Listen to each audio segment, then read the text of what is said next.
Maka, nah ini yang tidak banyak orang ketahui. Maka mendengar hal tersebut, ada mendengar kabar tersebut. Akhirnya apa yang dilakukan? Yang dilakukan adalah pergi masuk ke dalam gereja, dan beberapa riwayat mengatakan bahwa mereka buang air besar di dalam gereja tersebut.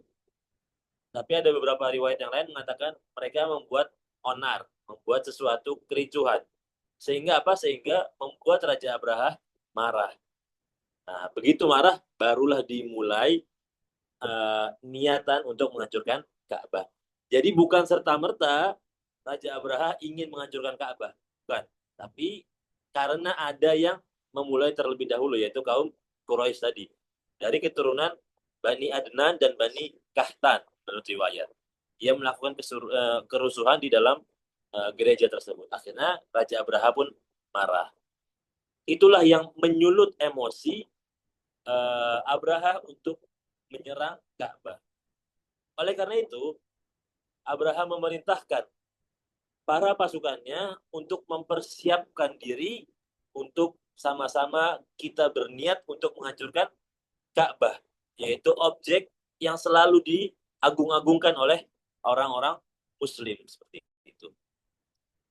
Raja Abraha dan para pasukannya membawa begitu banyak kumpulan, begitu banyak orang, begitu banyak tentara. Dan salah satunya adalah dia membawa beberapa ekor gajah. Di dalam riwayat disampaikan ada yang mengatakan bahwa Abraham membawa 8 ekor gajah, dan ada beberapa riwayat lain yang mengatakan bahwa Raja Abraham membawa 12 ekor gajah. Jadi ada perbedaan pendapat. Tapi yang sama-sama disepakati adalah bahwa dari sekian banyak gajah yang dibawa, ada satu gajah yang menjadi gajah kebanggaan oleh Abraham yang bernama Mahmud. Menurut riwayat, nama gajahnya adalah Mahmud. Itu adalah gajah yang paling besar. Yang ternyata gajah itu dikirim khusus dari Raja Najasyi yang tadi sudah saya sebutkan. Dikirim Raja Najasyi untuk menghancurkan Ka'bah. Jadi sebelum mereka berangkat, mereka mempersiapkan bala tentara yang begitu banyak dengan sebaik mungkin. Karena apa? Karena memang mereka tahu bahwa sebenarnya orang-orang Quraisy ini mempunyai kekuatan sebenarnya. Tapi maka dari itu untuk berjaga-jaga mereka membawa pasukan yang banyak. Tujuannya apa? Tujuannya supaya nggak balik lagi. Supaya ketika sudah nyerang, selesai Ka'bah hancur, dia boleh kembali ke istananya dalam rasa bahagia karena ia telah mencapai kemenangan. Itu yang diinginkan oleh Raja Abraham. Jamaah yang dirahmati oleh Allah Subhanahu wa taala. Dalam perjalanannya, Raja Abraham tidak berhasil melalui setiap atau melewati setiap kaum Quraisy dengan mudah. Karena apa? Karena sejatinya kaum Quraisy tidak menyerah begitu saja. Memang betul ada beberapa kaum yang menyerah karena tidak ingin rumahnya dihancurkan. Tapi sebagian besar itu melakukan perlawanan kepada mereka. Akan tetapi karena memang persiapan yang begitu matang dan kaum Quraisy juga nggak apa namanya nggak ada persiapan karena nggak tahu kalau tiba-tiba akan diserang, maka beberapa kaum Quraisy itu mengalami kekalahan, dan para pemimpinnya itu menjadi penunjuk jalan Raja Abraha seperti itu. Karena kalau tidak ingin maka ia akan dibunuh. Jemaah yang dirahmati oleh Allah Subhanahu wa taala, singkat cerita, sampailah Raja Abraha di Raja Abraha di kawasan Mekah. Belum masuk lagi ke dalam Ka'bah, tapi sudah berada di sekitar kota Mekah. Maka yang menarik adalah pada saat itu, nah ini yang dinamakan kuasa Allah ya. Sebenarnya kalau kita yang buat cerita nih mungkin selesai Raja Abraham masuk ke Mekah, kemudian menghancurkan Ka'bah selesai. Tapi inilah skenario Allah Subhanahu wa taala. Allah menciptakan skenario yang begitu sempurna. Apa maksudnya? Ada satu masa Raja Abraham beristirahat di suatu kawasan. Yang namanya raja, kemudian pasukannya merasa hebat karena telah melewati begitu banyak kaum Quraisy dan mereka berhasil, maka mereka merampas semua harta benda dan unta-unta di sekitar kawasan tempat mereka beristirahat. Nah, ini yang luar biasanya daripada Allah Subhanahu wa taala ingin menunjukkan kuasanya.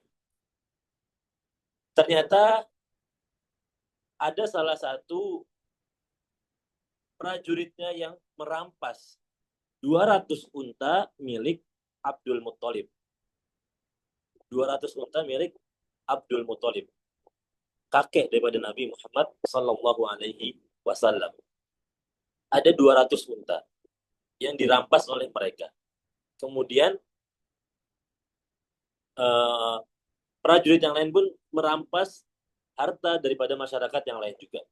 Singkat cerita, begitu ingin memasuki kota Mekah, Raja Abraha bertanya kepada panglimanya, coba sampaikan kepada masyarakat Mekah agar mengirim satu utusan, orang yang paling dihargai, orang yang paling dihormati, orang yang paling dikagumi, orang yang paling disegani satu kawasan supaya menghadap kepada saya.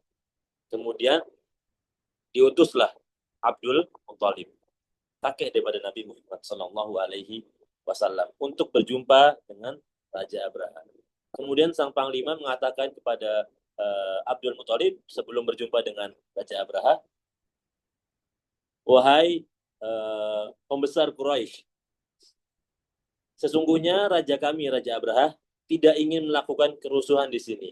Kami tidak datang untuk berperang.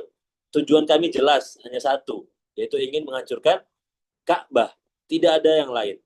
Maka kalau kamu bisa untuk mengkondisikan para kaum Quraisy supaya tidak melakukan perlawanan, maka tidak akan ada pertumpahan darah di sana. Itu yang disampaikan oleh Panglima.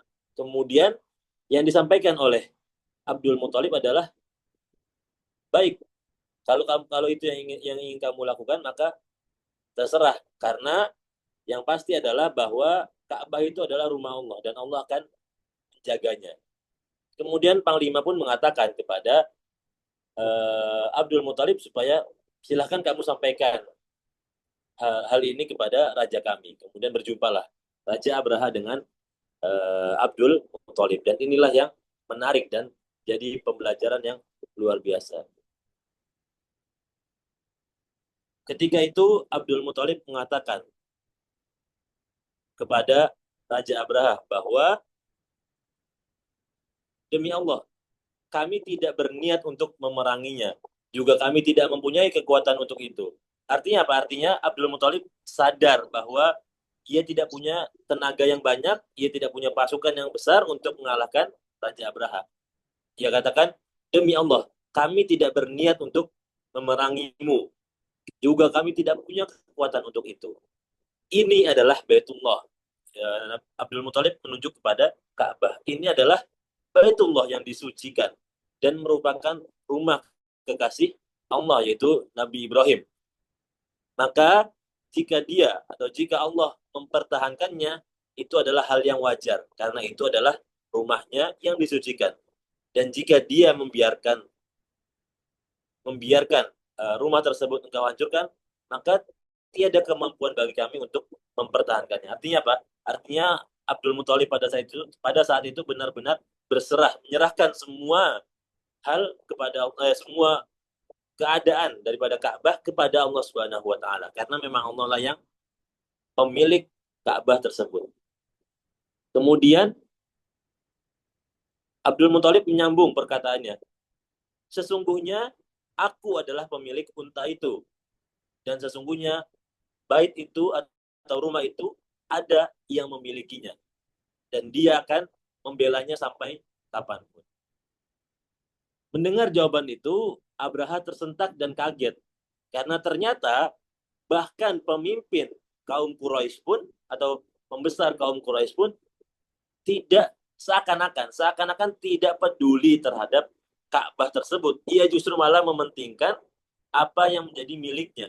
Sebagaimana yang disampaikan oleh Abdul Muthalib bahwa ia ingin supaya untanya dikembalikan, tapi dia tidak menjaga Ka'bah karena memang Ka'bah itu adalah miliknya. Itulah yang disampaikan oleh Abdul Muthalib kepada Abraha. Kemudian dikembalikanlah unta tersebut, dan akhirnya Abraha memerintahkan untuk Abdul Muthalib mengkondisikan kota Mekah dan masyarakat yang berada di sekitar Ka'bah agar pergi ke atas bukit. Tujuannya apa? Tujuannya supaya tidak ada kerusuhan di sana. Jamaah yang dirahmati oleh Allah Subhanahu wa taala, inilah yang menarik perhatian seluruh kaum muslimin yang membaca surat Al-Fil. Bagaimana ketika pagi hari sebelum Raja Abraha dan pasukannya menghadap Ka'bah, salah satu orang yang ditunjuk oleh Abraha untuk menjadi petunjuk jalan, ia membisikkan kepada gajah yang paling besar, "Wahai Mahmud," yang nama gajahnya Mahmud, "Wahai Mahmud, duduklah kamu dan kembalilah dengan penuh kesadaran menuju tempat asal kedatanganmu. Karena sesungguhnya engkau berada di negeri Allah yang disucikan." Seakan-akan Naufal ibnu Habib, yaitu orang yang membisikkan telinga gajah tersebut, seakan-akan mengingatkan kepada gajah tersebut bahwa, "Wahai gajah, kamu ini adalah ciptaan Allah. Dan kamu diperintahkan oleh seseorang untuk menghancurkan rumah Allah. Maka bagaimana mungkin kamu berani untuk menghancurkan rumah daripada zat yang menciptakan kamu, zat yang hidup dan matimu ada di tangannya. Bagaimana mungkin kamu berani untuk menghancurkannya?" Maka setelah itu Naufal ibnu Habib pergi ke atas bukit dan berkumpullah panglima perang Raja Abraha pada saat itu. Dan disinilah mulai keajaiban dan kemahabesaran Allah terlihat. Dimulai dari gajah yang tidak mau bangun ketika disuruh bangun dan menghadap Ka'bah. Bagaimana 8 atau dalam riwayat lain 12 ekor gajah beserta dengan gajah yang paling besar itu tidak mau bangun ketika dipaksa untuk menghadap atau menuju ke Ka'bah. Akan tetapi ketika diputar balikan badan menuju ke arah jalan pulang, ia mau bangun dan tanpa disuruh ia berjalan secara perlahan. Itu keajaiban yang pertama. Kemudian keajaiban yang kedua, karena tetap dipaksakan, akhirnya sang gajah mulai mau untuk berjalan ke arah Ka'bah. Akan tetapi Allah dengan segala kuasanya, Allah dengan segala kehebatannya, Allah dengan segala kepemilikannya atas muka bumi ini, ia tidak akan mau membiarkan siapapun menghina segala hal yang telah ia muliakan.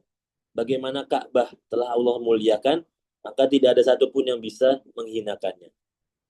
Allah kirimkan burung-burung ababil, burung-burung dengan di kakinya terdapat batu-batu panas dari api neraka, yang akhirnya ia menghujami para pasukan Abraha tanpa ada sisa.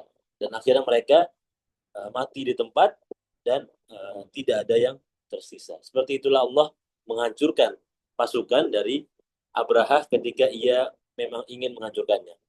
Ketika Allah sudah mengatakan bahwa satu benda ini adalah satu hal yang mulia, maka tidak ada siapapun yang bisa untuk menghinakannya sampai kapanpun.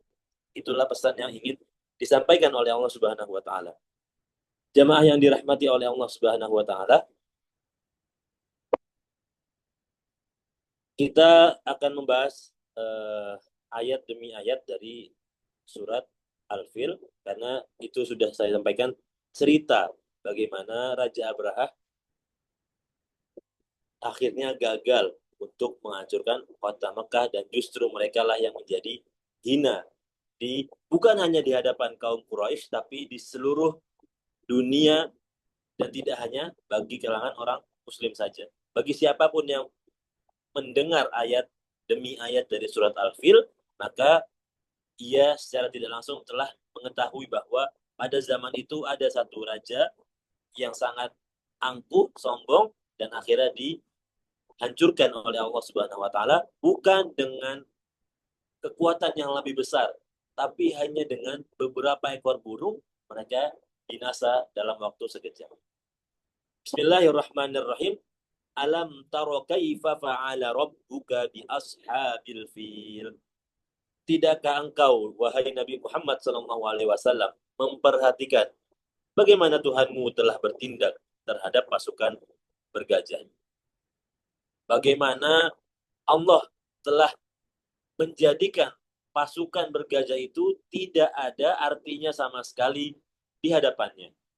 Bagaimana Allah ingin menunjukkan kepada seluruh dunia bahwa ia adalah zat yang paling layak untuk disembah. Bahwa ia adalah zat yang paling memiliki segalanya, memiliki kuasa atas segalanya. Hidup dan mati kita ada di tangan Allah Subhanahu wa taala. Maka walaupun ayat ini menunjukkan pertanyaan, tidakkah engkau memperhatikan bagaimana Tuhanmu telah bertindak terhadap pasukan bergajah? Tetapi ini memiliki makna tersirat yang artinya adalah, tidakkah engkau, wahai Nabi Muhammad SAW, memperhatikan bagaimana Tuhanmu telah bertindak terhadap pasukan bergajah? Maka apalagi yang menjadi alasan kaummu untuk tidak beriman kepada Allah Subhanahu wa taala? Artinya apa? Artinya ketika ayat ini ditujukan kepada umat Nabi Muhammad SAW yang belum masuk Islam, maka kata tanya ini berubah menjadi kata perintah yang artinya, berimanlah kamu wahai para penonton atau para audiens yang telah mendengar kisah daripada Raja Abraha yang telah dihancurkan oleh Allah Subhanahu wa taala dalam sekejap saja. Itu tujuan dari ayat ini, supaya kaum kafir Quraisy ingat kembali bagaimana nenek moyang mereka pernah menyaksikan secara langsung kuasa Allah Subhanahu wa taala, pernah menyaksikan secara langsung bagaimana Allah mempertahankan Ka'bah yang di depannya ada beberapa ekor gajah yang sangat mudah sebenarnya secara logika untuk menghancurkan Ka'bah tersebut. Perlu diketahui bahwa kenapa Raja Abraha membawa gajah, tidak membawa unta atau kuda, karena tujuannya adalah supaya pergerakan mereka cepat. Artinya apa? Ketika gajah yang dibawa dan 8 sehingga 12 ekor yang dibawa itu bisa mengelilingi setiap sisi Ka'bah. Tinggal diikat saja ke kepala gajah, kemudian diikat ke bagian-bagian dari Ka'bah, kemudian mereka berjalan melawan arah gitu. Tinggal berjalan ke depan, maka hancurlah Ka'bah. Itu secara logika dari manusia. Kalau yang dibawa oleh Raja Abraha unta, maka akan panjang prosesnya. Harus dihancurin dulu pakai palu dan lain sebagainya. Tapi kalau yang dibawa kuda, mungkin jalannya lebih cepat dari gajah. Karena kuda bisa berlari dengan kencang. Tapi tenaganya tidak sebesar tenaga gajah.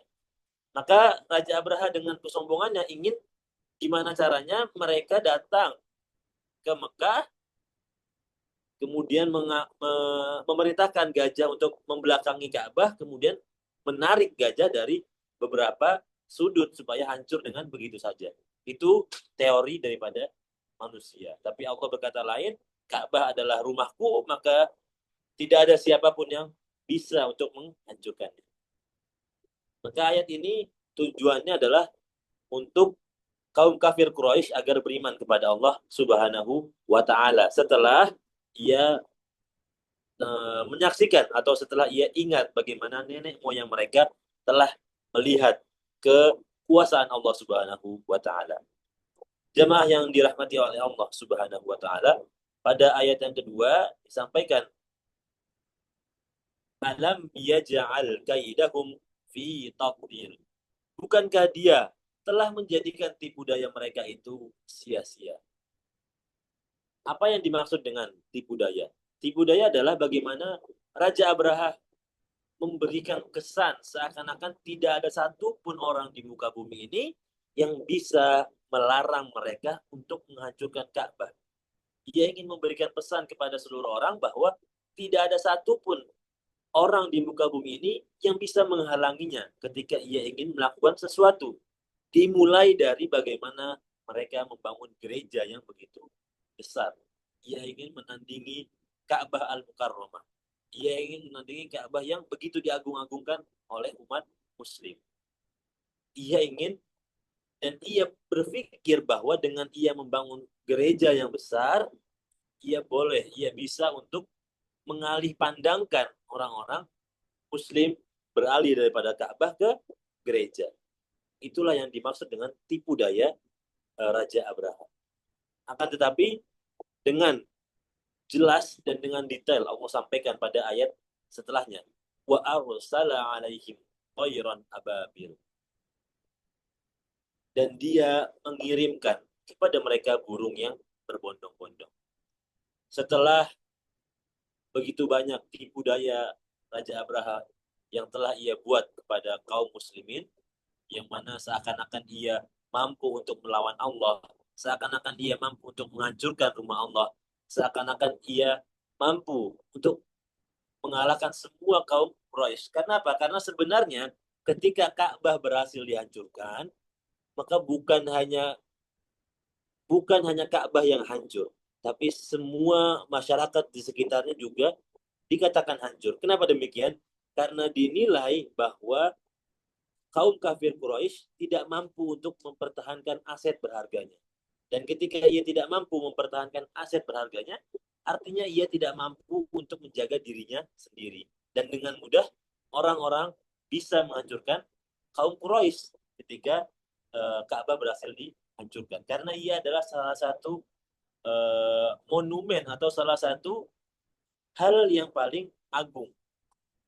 Sama halnya dengan bagaimana ketika rumah kita dihancurkan, artinya kita tidak punya kuasa apa-apa terhadap diri kita sendiri. Ketika kita diam melihat rumah kita dihancurkan, artinya kita sangat lemah dan tidak bisa menjaga kehidupan kita. Maka Allah menyampaikan pesan, wa arsala alaihim thayran ababil. Ingatlah wahai kaum Quraisy, pada saat itu ketika kaummu ingin dihancurkan oleh pasukan Abraha beserta gajah yang menjadi tunggangannya pada saat itu, Allah kirimkan burung-burung yang berbondong-bondong. Allah tidak mengirimkan gajah dengan gajah. Allah tidak mengirimkan gajah dengan senapan atau meriam. Allah tidak mengirimkan gajah dengan hewan yang lebih besar lagi. Tapi Allah kirimkan gajah melawan burung yang secara postur atau secara ukuran jauh lebih kecil dari mereka. Itulah yang ingin Allah sampaikan, bahwa sebagaimana di beberapa di surat yang lain disampaikan oleh Allah, kam min fiatin qalilatin walabat fiatan katsira. Bagaimana kelompok yang kecil itu seringkali berhasil untuk menang melawan kumpulan yang besar. Bagaimana kita sama-sama tahu dalam sejarah umat muslim itu selalu dalam kondisi yang lebih sedikit dari kaum kafir. Akan tetapi Allah izinkan untuk kaum muslimin memenangkan perang. Maka itulah yang ingin Allah sampaikan, bahwa bukan berarti ketika kita ini kecil, kita bisa dikalahkan oleh kaum kafir Quraisy yang besar. Tapi selama kita yakin bahwa kita punya Allah, maka tidak ada yang tidak mungkin bagi Allah. Walaupun secara matematika kita tidak mampu untuk mengalahkannya, tapi kita punya ilmu yang lebih dari itu, yaitu ilmu matematikanya Allah Subhanahu wa Ta'ala. Bagaimana kalau kita berbicara tentang sedekah secara matematik, kalau kita mengeluarkan eh, sejumlah uang, contoh kita mengeluarkan Rp1.000, maka kita berkurang secara uang, secara kepemilikan. Akan tetapi secara matematika Allah, maka ketika kita mengeluarkan Rp1.000, Allah akan ganti berkali-kali lipat. Yang artinya Allah telah menggandakan uang yang kita miliki. Jemaah yang dirahmati oleh Allah Subhanahu wa Ta'ala, wa arsala alaihim thayran ababil. Allah mengutus kepada mereka sekelompok burung hitam, burung-burung yang datang dari arah laut dan bergelombang. Setiap burung membawa 3 kerikil, 2 kerikil di kakinya dan 1 kerikil di paruhnya. Yang mana disampaikan bahwa nanti bahwa kerikil yang dibawa itu berasal dari api neraka, seperti itu.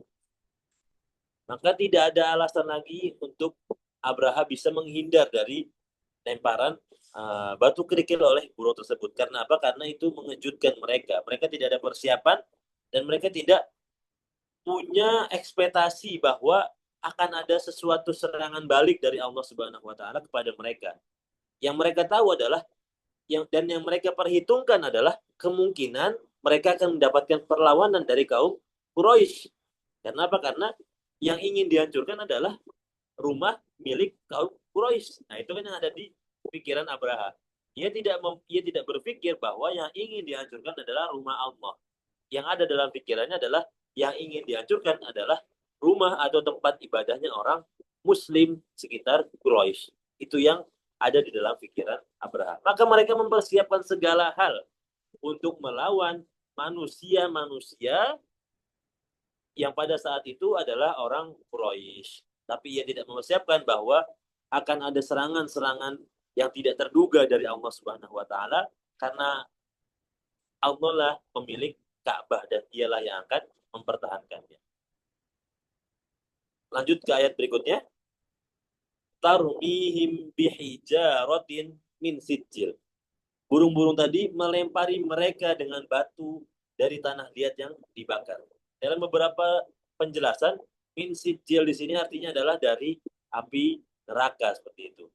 Ada beberapa riwayat yang mengatakan demikian dan ada beberapa riwayat yang mengatakan bahwa itu adalah api yang panas yang telah dibakar. Wallahu alam, Allah lah yang lebih tahu dari mana asal api tersebut, karena memang semua orang pada saat itu benar-benar fokus terhadap penyerangan Gajah Abraha seperti itu. Tidak ada yang fokus kepada sekitar daripada Mekah. Dari mana asal burung tersebut? Itu ada beberapa riwayat mengatakan bahwa ia datang dari arah laut seperti itu. Tapi dari mana batunya? Wallahu a'lam. Kemudian Allah menjadikan mereka sisa-sisa seperti daun atau tanaman. Faja'alahum ka'asfim ma'kul. Sehingga dia menjadikan mereka seperti daun-daun yang dimakan ulat. Bagaimana Allah menghinakan sehina-hinanya kumpulan atau pasukan dari Abraha. Ia menjadikan pasukan Abraha seperti daun-daun yang dimakan ulat. Jamaah yang dirahmati oleh Allah Subhanahu wa taala, kita sama-sama tahu kalau daun itu sebesar apa? Daun itu tidak ada yang sangat besar. Sebesar-besarnya daun tetap ia adalah daun yang kalau kena angin terbang, kalau kena api terbakar, dan dia bisa mati dimakan ulat. Maka Allah memberikan perumpamaan, faja'alahum ka'asfim ma'kul. Bagaimana ketika Allah lemparkan batu-batu panas dari kaki burung-burung ababil, Allah menjadikan Abraha dan pasukannya itu seperti daun-daun yang dimakan ulat. Yang artinya tidak ada kekuatan sama sekali. Sebegitu hina mereka di mata Allah dan begitu juga di mata orang-orang yang menyaksikannya. Maka tujuan dari diturunkannya surat Al-Fil adalah supaya semua orang di seluruh dunia tahu bahwa ada satu kejadian yang luar biasa, yaitu bagaimana pasukan perang yang luar biasa besar, yang begitu hebatnya bisa dikalahkan dengan beberapa burung yang membawa batu panas. Itulah yang pesan yang ingin Allah sampaikan. Bagaimana orang muslimin, bagaimana Ka'bah itu adalah sesuatu yang sangat Allah sayangi, yang sangat Allah muliakan, maka tidak ada yang bisa menghancurkannya. Jemaah yang dirahmati oleh Allah Subhanahu wa taala, kesimpulannya adalah ketika kita sudah merasa diri kita segalanya, diri kita adalah yang paling besar, baik itu di kalangan masyarakat atau di kalangan yang lebih besar daripada itu, maka bersiap siagalah akan ada kehancuran yang segera datang kepada kita. Ketika kita sudah merasa kita berada di titik tertinggi, maka tidak ada lagi hal yang akan terjadi kecuali kita akan kembali ke titik yang paling bawah. Karena itulah roda berputar. Kalau kata orang Barat memberikan perumpamaan bagaimana hidup itu seperti roda. Ketika kita sudah di atas, maka ada masanya kita di bawah. Padahal kalau menurut orang Islam itu tidak ada yang namanya di atas. Kita selalu senantiasa merasa diri kita di bawah. Walaupun kita sudah sampai di level setinggi apapun, tetap posisikan diri kita itu ada di bawah karena kita adalah hamba. kita bukan Tuhan. Kita tetap makhluk yang kecil, makhluk yang ketika kita naik ke atas gunung, maka kita bisa sadar bahwa kita adalah sesuatu yang kecil di mata orang yang berada di bawah. Begitu juga ketika kita berada di bawah, kemudian kita melihat ke atas, maka kita adalah sesuatu yang kecil di mata mereka.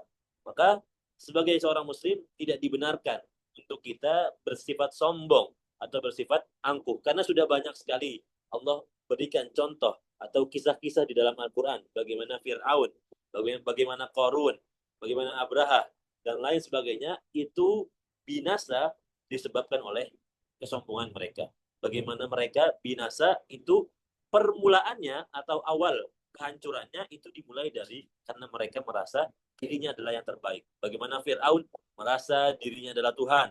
Bagaimana Qarun, dia merasa bahwa ia memiliki harta yang begitu banyak. Bagaimana Abraha, ia rasa ia mampu untuk menghancurkan Ka'bah dan ia dengan kesombongannya membangun gereja yang begitu besarnya supaya orang-orang muslimin, orang-orang Arab mengalih pandangkan dari yang sebelumnya fokus kepada Ka'bah beralih kepada gereja yang ia bangun. Kemudian yang kedua adalah bagaimana Allah itu sangat memiliki kekuasaan. Ia sangat memiliki kehebatan, maka sangat mudah bagi Allah untuk membinasakan mereka yang ingkar. Secara sejarah, seringkali kita mendengar bahwa hal yang besar itu dikalahkan oleh sesuatu yang kecil atas izin Allah. Bagaimana seorang raja akhirnya kalah, bahkan mati karena diketapel oleh seorang bocah. Bagaimana gajah yang besar itu akhirnya mati karena dilempar batu oleh burung-burung. Bagaimana raja yang telah lama memerintah, raja yang dengannya ia berikan perintah bahwa semua bayi laki-laki harus dihanyutkan ke dalam sungai, harus dibunuh, Afan. Bagaimana bayi laki-laki harus dibunuh semua, kemudian ia dengan mati bukan dengan manusia, tapi ia justru mati dengan kuasa Allah yang lain, yaitu lautan. Bagaimana banyak sekali peristiwa-peristiwa, bahkan mungkin ada di sekitar kita, orang-orang yang sombong, orang-orang yang angkuh, yang merasa dirinya hebat, itu dihancurkan oleh sesuatu hal yang kecil. Itulah yang ingin Allah sampaikan, bahwa sombong itu adalah selendang Allah. Janganlah kita mengambil selendang milik Allah, karena nanti akan ada kehancuran yang datang kepada kita. Kemudian yang ketiga, ketika Allah memuliakan sesuatu, maka tiada siapapun mampu untuk menghinakannya. Maka tinggal kita berpikir dengan akal sehat, belajar dengan baik, dan mencari tahu apa yang Allah muliakan. Kemudian apa? Kemudian beradalah di sekitar mereka. Maksudnya apa? Ketika kita mengetahui bahwa salah satu benda yang paling mulia, peninggalan daripada Nabi Muhammad SAW, yaitu Al-Quran, itu adalah sesuatu yang Allah muliakan. Maka siapapun yang berada di sekitar Al-Quran, maka Allah akan memuliakan juga. Begitupun sebaliknya, siapapun yang ingin menghancurkan orang-orang yang di dalamnya terhadap pemikiran-pemikiran Al-Quran, bagaimana ketika mereka ingin menghancurkan Al-Quran itu sendiri, bahkan itu tidak akan mampu. Kita banyak sekali mendengar kisah-kisah, cerita-cerita bagaimana orang-orang Barat itu menghancurkan Al-Quran, ada yang membakarnya, ada yang menginjaknya, dan akhirnya tidak lama berselang ada berita kematian datang kepada mereka. Itu yang Allah sampaikan, bahwa siapapun yang berusaha untuk menghina apa-apa yang telah Allah muliakan, maka sesungguhnya Allah akan hinakan mereka dengan sehina-hinanya dan dalam waktu yang secepat-cepatnya. Maka yang sama kita ketahui, dalam kurun beberapa tahun belakangan ini, sahabat kita di sana, di Palestina, yaitu tanah yang Allah muliakan, tanah para anbiya di sana, itu ada sekumpulan orang-orang yang berusaha untuk menghancurkannya, berusaha untuk mengambilnya secara paksa. Maka yang harus kita pahami dan kita sadari bahwa Allah tidak akan tinggal diam. Allah pasti akan memberikan kemenangan dan Allah pasti akan menghinakan mereka yang ingin menghina Baitul Maqdis. Allah pasti akan menghinakan mereka yang ingin menghancurkan Al-Aqsa. Allah pasti akan menghinakan mereka yang memaksa kaum muslimin yang keluar dari tempat yang telah Allah muliakan. Maka pertanyaannya adalah, apakah kita masuk ke dalam cerita tersebut? Apakah kita masuk ke dalam golongan orang-orang yang senantiasa memberikan sejumlah harta untuk bisa memberikan pertolongan kepada mereka? Atau kita hanya menjadi orang-orang yang mendapatkan informasi saja, orang yang mendengar cerita dari mulut-mulut orang lain? Maka itu adalah pilihan kita, apakah kita ingin menjadi orang yang mulia atau kita ingin menjadi orang yang biasa saja, atau bahkan naudzubillah min dzalik, kita menjadi orang-orang yang berusaha untuk menghinakan apa yang telah Allah muliakan. Wallahu alam, itu yang ingin itu yang bisa saya sampaikan. Pembahasan bagaimana surat Al-Fil itu diturunkan, tujuannya adalah supaya supaya bagi orang-orang kaum Quraisy itu peringatan kepada mereka agar beriman, dan bagi kita kaum muslimin itu adalah supaya kita mengetahui bahwa pada zaman dahulu ada kaum yang Allah hancurkan, ada panglima perang yang Allah hancurkan dengan sebegitu mudahnya. Wallahu alam. Al-afu minkum. Mohon maaf kalau ada salah-salah kata. Bila taufiq wal hidayah. Assalamualaikum warahmatullahi wabarakatuh. Waalaikumsalam warahmatullahi wabarakatuh.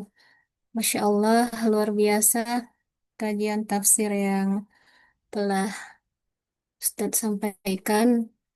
Semoga kita semua termasuk orang-orang yang Allah muliakan, termasuk orang-orang dan termasuk golongan yang senantiasa memberi dan berkontribusi dalam membela Al-Aqsa, termasuk orang-orang yang senantiasa eh, memuliakan ayat-ayat Allah, sehingga kita juga termasuk orang-orang yang mulia, sebagaimana Ustaz sampaikan tadi kajian tafsir surah Al-Fil, bagaimana Allah memuliakan Ka'bah dan bagaimana Allah menyelamatkan Ka'bah dari kehancuran orang-orang yang ingin menghancurkannya dan tipu daya yang ingin menghancurkan yang Allah muliakan. Baiklah, Bapak Ibu, kita masuk kepada sesi diskusi. Kepada Bapak Ibu yang ingin menyampaikan pertanyaan atau berdiskusi dengan Ustadz, boleh langsung raise hand atau diketik di kolom chat.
Izin Ustadz,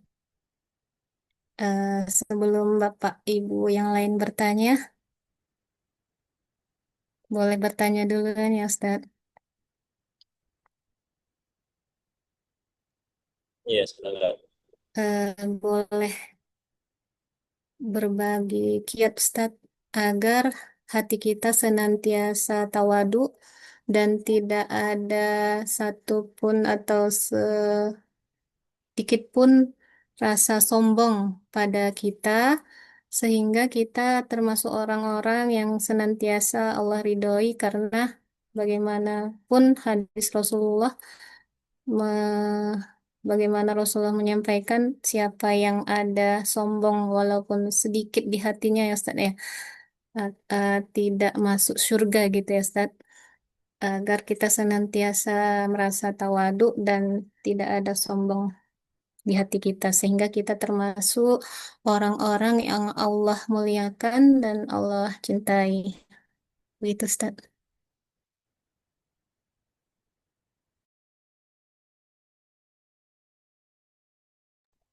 Iya, bismillah, salatu wassalamu ala Rasulillah.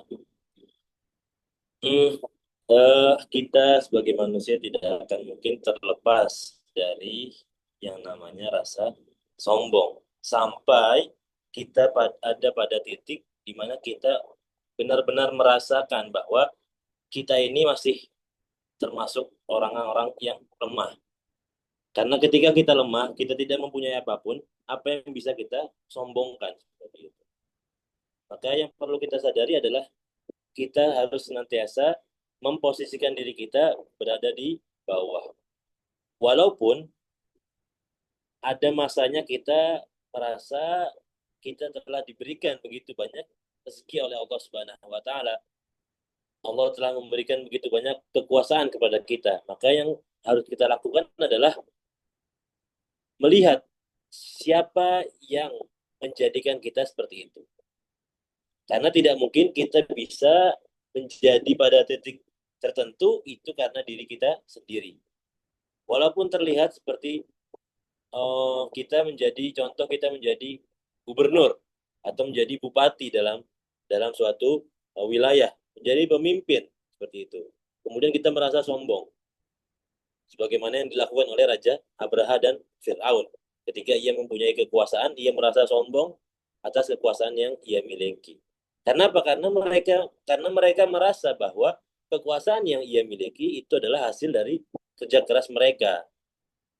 Tapi kalau mereka berpikir bahwa kekuasaan yang ia miliki itu adalah amanah atau tanggung jawab yang Allah berikan kepada mereka supaya mereka bisa untuk memanfaatkannya dengan baik, maka tidak akan ada rasa sombong di sana. Kemudian yang kedua, ketika kita berada pada titik tertentu, maka ingatlah bahwa kita pernah berada di titik yang lebih rendah dari titik sekarang. Ketika kita sedang berada di kondisi yang kaya raya, mobil kita banyak, kemudian rumah kita ada di mana-mana. Kita perlu ingat bahwa dari mana asal kekayaan yang kita miliki. Apakah itu berasal dari harta turun-temurun kakek moyang kita, atau itu berasal dari jual beli atau perniagaan yang kita miliki, atau dari mana? Kemudian barulah kita tarik garis lagi bahwa ujungnya semua itu adalah daripada Allah Subhanahu wa taala yang sangat mudah untuk Allah cabut kembali. Yang sangat mudah Allah tarik kembali ketika Allah tidak suka dengan kita. Maka kita harus berhati-hati dengan hal itu. Dan yang lebih menakutkan lagi dan yang sedang viral beberapa tahun kebelakangan yaitu adalah istidraj. Bagaimana kita sombong, sombong, sombong tapi kita tambah kaya. Bagaimana kita sombong, sombong, sombong tapi kita tidak datang segera kehancuran kepada kita. Itu yang justru kita harus waspadai. Karena apa? Karena bisa jadi Allah masukkan kita ke dalam kategori orang-orang kafir. Yang mana kita sama-sama tahu orang-orang kafir biasanya itu akan dihukum ketika di akhirat kelak seperti itu. Maka itu yang harus kita waspadai. Jangan-jangan kesombongan kita telah merubah hati kita dan akhirnya condong kepada kemusyrikan. Nah, itu yang perlu kita waspadai. Jangan sampai ketika kita tidak diuji oleh Allah dengan kemiskinan, tapi kita diuji dengan kekayaan, maka itu yang perlu kita khawatirkan. Jangan sampai kita tidak sadar bahwa yang kita hadapi itu adalah ujian, kan? Rezeki yang Allah berikan secara cuma-cuma. Ya, perlu bagi kita untuk senantiasa introspeksi diri. Diam sejenak, kemudian melihat keadaan sekitar, bahkan mungkin melihat ke belakang, bahwa kita pernah berada di titik yang jauh lebih mengerikan dari yang sekarang, seperti itu. Titik yang jauh lebih berdarah-darah dari titik sekarang. Dan kita justru di saat kita sedang terpuruk, di saat kita susah, kita lebih dekat kepada Allah Subhanahu wa taala. Kok ketika kita sudah dalam keadaan yang lebih bahagia, dalam keadaan yang lebih eh, berkecukupan, kok malah kita makin jauh dari Allah Subhanahu wa taala. Maka kita perlu berhati-hati. Jangan-jangan akan ada masanya Allah rindu kepada kita dan Allah ambil semua harta yang kita miliki. Karena apa? Karena Allah merasa kita lebih dekat kepadanya ketika dalam keadaan susah. Dan sekarang kita dalam keadaan yang berkecukupan. Dan pada masa yang akan datang, Allah rindu kepada kita. Allah ingin kita kembali kepadanya. Allah ingin kita lebih romantis lagi dengannya. Maka Allah cabut semua harta yang kita miliki. Supaya apa? Supaya kita kembali dekat dengan Allah. Maka mungkin itu yang bisa jadi bahan renungan bagi kita. Supaya kita senantiasa sadar bahwa apa yang Allah berikan itu adalah titipan. Dan jangan kita merasa sombong terhadap pencapaian yang telah kita dapatkan. Karena sesungguhnya semua yang telah Allah berikan itu bukan semata-mata hasil dari kerja keras kita. Wallahu a'lam. Jazakumullah khair Ustaz. Baik Bapak Ibu yang ingin bertanya, boleh silahkan diketik di kolom chat atau boleh langsung bertanya kepada Ustadz. Kita masih ada waktu beberapa menit lagi.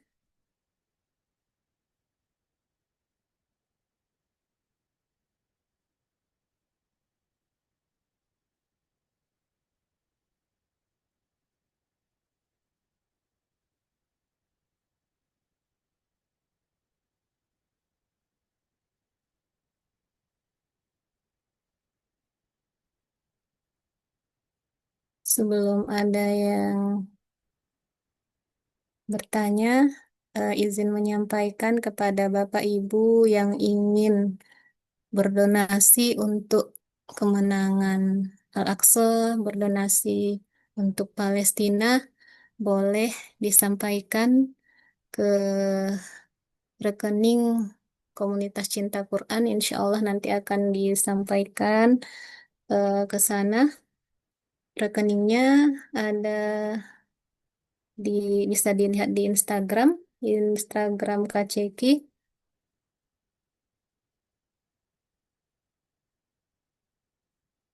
Insya Allah Allah akan memuliakan sebagaimana yang Ustadz sampaikan tadi. Allah akan memuliakan orang-orang yang memuliakan apa yang Allah muliakan gitu. Insya Allah kita termasuk orang-orang yang membela Masjidil Aqsa, termasuk orang-orang yang senantiasa mendukung kemenangan Masjidil Aqsa, mendukung kemenangan Palestina.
Baik, Bapak Ibu, sepertinya eh, kita sudah sampai pada penghujung waktu ya.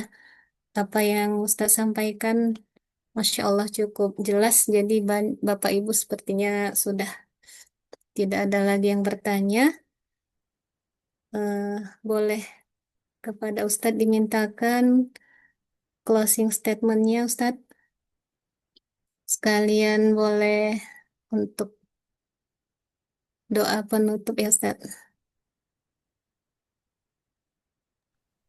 Ya, Bismillah. Sebagaimana yang disampaikan dalam surat Al-Fil, Allah ceritakan bahwa segala yang angkuh, segala yang sombong, itu akan ada masa kehancurannya.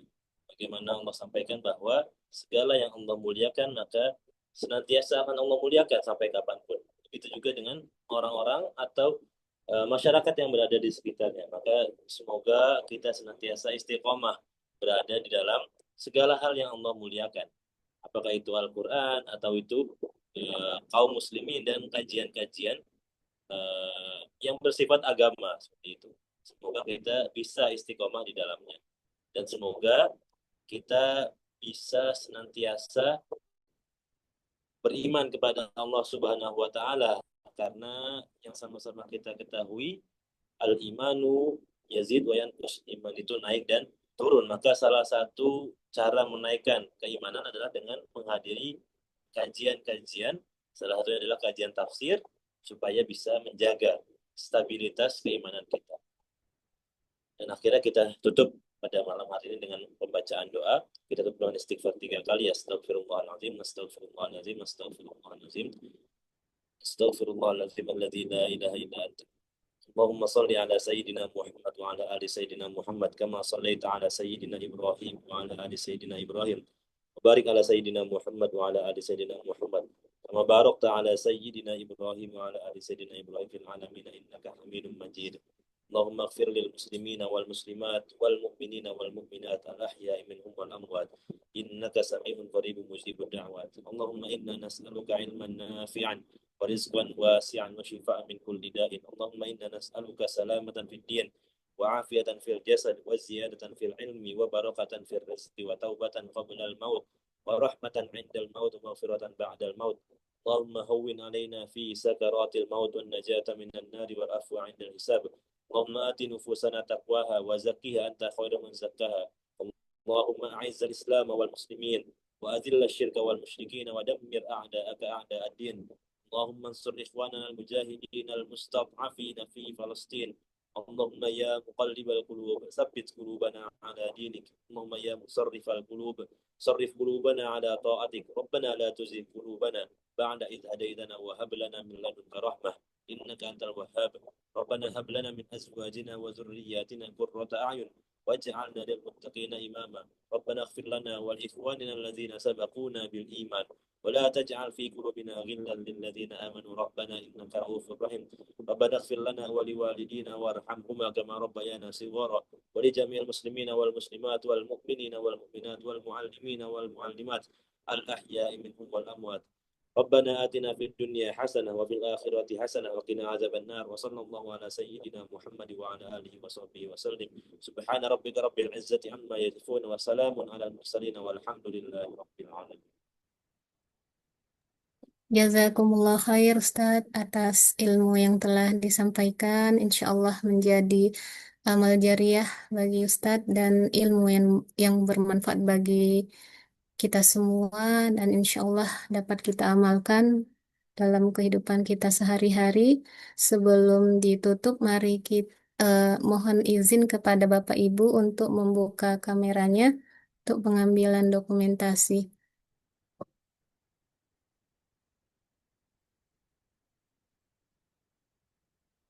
Silakan Bapak Ibu.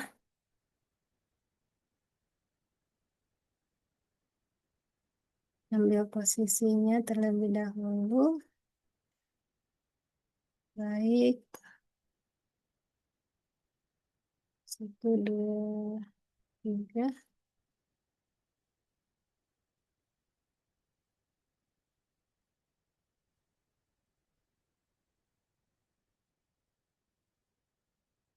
Alhamdulillah, kita telah sampai kepada penghujung acara. Jazakumullah khair kepada semuanya, kepada Ustadz dan peserta yang telah ikut dalam kajian tafsir. Pada kali ini, insya Allah kita akan bertemu di kajian tafsir selanjutnya. Kami pengurus Komunitas Cinta Quran mohon maaf atas segala hilaf dan salah. Afu minkum, astagfirullahaladzim, wabillahi taufiq wal hidayah. Assalamualaikum warahmatullahi wabarakatuh.